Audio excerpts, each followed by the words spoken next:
What's up, guys? I'm Kyle the Fish Guy. This is North Fort Myers, and these are peacock bass.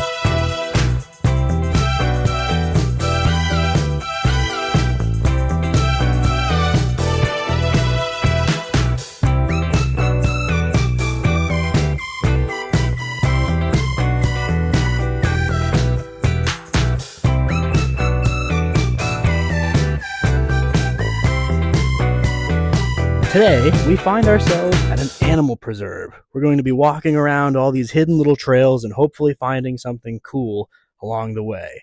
Walking down this one path, I came across a pretty calm and extraordinary looking pond.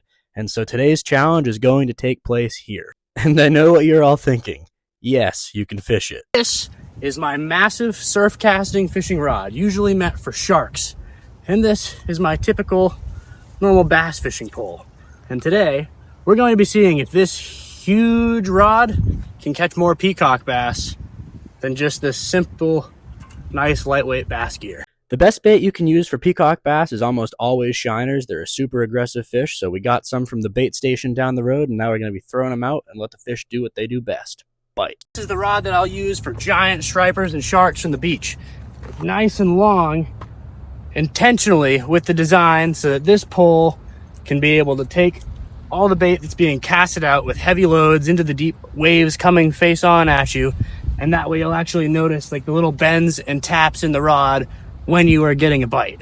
But today we're just using it for peacock bass. Now they fight way harder than a largemouth, but will it actually be able to reel easy fish in with ease, or is it going to even give the mega rod some trouble? Now from first glance, there shouldn't be a disadvantage to either of these fishing poles, but in reality the bigger one is at a disadvantage because it has much heavier line on it, which the fish are going to see. To show just how much of a disadvantage this fishing line actually is, I'm going to switch to the smaller rod here, and you'll be amazed how fast the fish actually bite when they don't see it.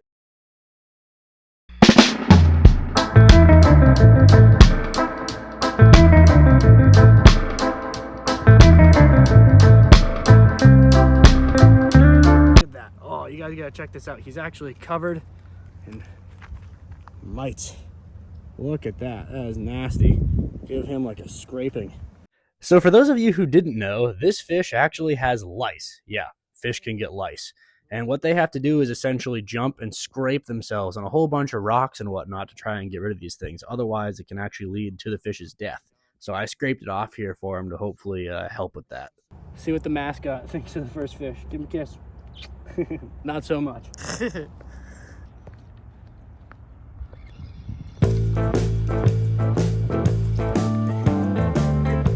Another largemouth, but the big rod is now on the counter. I was expecting a lot more peacocks, but hey, the big rod gets the first one on the board. Little guy though. Little fish for a big shiner we threw out. Yeah. Wasting no time and switching back to the little rod, I cast it right back out in the water, and instantly something grabbed it. Now what I start doing here is I'm letting it feed out and really let it take it, because the hooks I'm using for these shiners are pretty small. So when the fish are like striking right away, you have to let it really take it and swallow that hook. That way you know the circle hook gets stuck in the side of its mouth, because if you don't, he's going to pull it right out when you go to set it. And finally, I think I hooked into what we've been trying to get. Look at that. So much energy.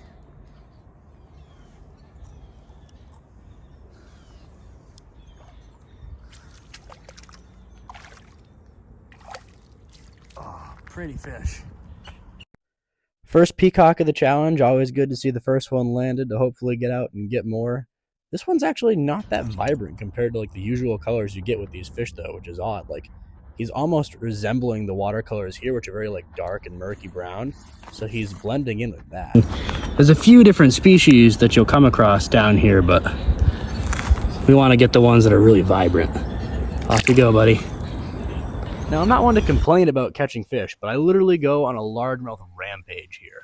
I mean, cast after cast, I just kept catching largemouth, which is cool and all, but we're trying to get these peacocks.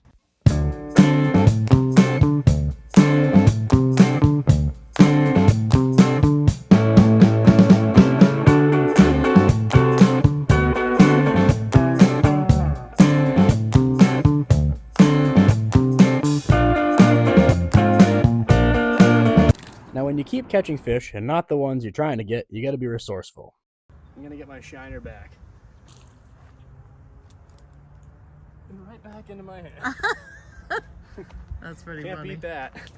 I saw the shiner fly off, so I grabbed it right out of the water because it swam to shore, threw him back on, and half dead, got another one. 5 largemouth. 4 of which, ugh.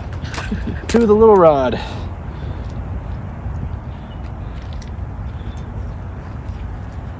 Right now, smaller is better. The largemouth seemed to be unlimited, but I knew I was nearing the time that a big one was going to be due. And sure enough. Oh, this one's big. Wow. What a fight. You guys can hear him just peeling the drag. The whole point coming out here today was trying to get like a nice peacock.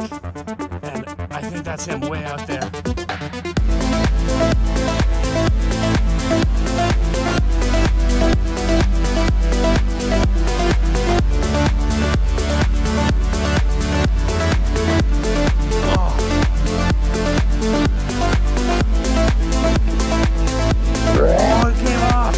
Oh no!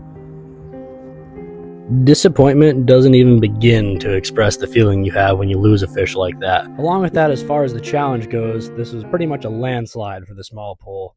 Oh, so that big one just came off, and I cast it back out and got another nice one like this.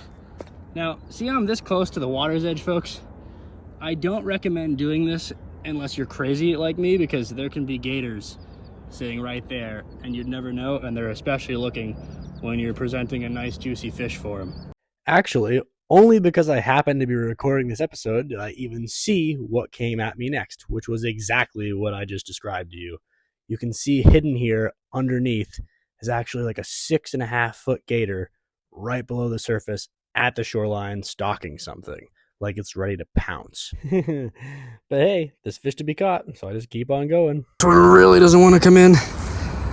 Oh, he's pulling like crazy. And it's just going to be a medium-sized peacock, but much more colorful than that one. Yeah, buddy. Oh, look at the colors on that beauty. And they're not even that big. Really tire him out.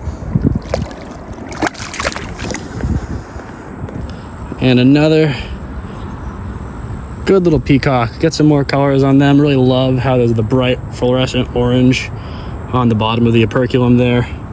But they're just such a fun fish. I mean, this fish is maybe a little over a foot. It's really not that long, and it just fought like a 4-pound largemouth would. So the expectation and the hype that they put out about these fish lives up to it for sure. Now at this point, you'd think all my excitement for the day would be over. I mean, what not between the fish having a whole bunch of lice and almost getting eaten by an alligator. But no, I had one more surprise left. I was just drop jigging the shiner that I had there, and we thought we were kind of done, and so I don't know what picked it up. It's probably going to be one of the turtles down here. Oh yeah, it is a turtle. Oh, that is not what we want to catch. Oh. So sorry, buddy. Got to be careful with the dead ones. It's funny because he hit it while I was just jigging like that too, but not what we want. We'll try and get him off here real quick. Do a little old-fashioned tricks. Hopefully, and get him to pop off. Easy beast. All right, come on. You don't want to leave that hook in you.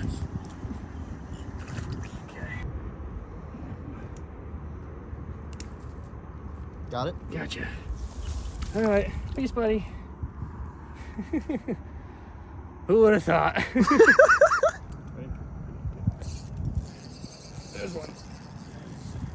Oh, okay. He's going crazy. Fish on. Run around the tree. Fish on. Oh. And there we go. Look at the aggressiveness on that, folks. Nice Florida peacock bass. And they sure do know how to put up a fight. You see them start running out like that, and you just can't beat it. They may not be the biggest ones here right now. We lost a lot of the toads earlier, but they certainly are pretty, and they fight. One of my favorite things with the peacock is you notice this distinct little dot on the back of the caudal fin, and it sort of looks like an eye. And the reason they have that, and the reason most fish have that, is because when you get big predators coming in, they tack here first instead of the head. so it gives them a little bit of a chance to escape if something was coming for them. Let's get this guy back in the water. With the challenge and the day coming to an end, it was pretty clear who the winner was. The giant rod, although may make it easy to fight the fish, was not a clear winner. The little rod killed it. Till next time, I'm Kai the Fish Guy. Whack that like button and subscribe to catch more fish.